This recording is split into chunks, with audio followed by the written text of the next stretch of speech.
السلام علیکم ورحمۃ اللہ۔ 19 اکتوبر 2025 مطابق 26 ربیع الثانی 1447 ہجری بروز اتوار صبح کے وقت یندونا خبر موصول ہوئی کہ ضلع سہارنپور کے قصبہ چھٹمل پور کے مشہور و معروف دینی ادارہ جامعہ کاشف العلوم کے محتمم و ناظم اعلیٰ محسن ملت حضرت مولانا محمد ہاشم قاسمی علیہ الرحمہ کا انتقال ہو گیا ہے۔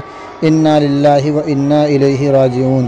مولانا مرحوم قطب عالم شاہ الشیخ حافظ عبدالستار نانکوی علیہ الرحمہ کے خلیفہ خاص تھے۔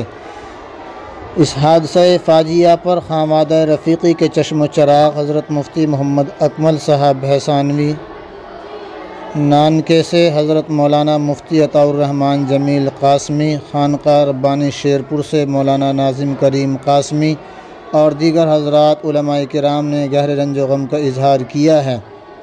آپ حضرات سے مولانا مرحوم کے لیے ایصال ثواب کی درخواست ہے۔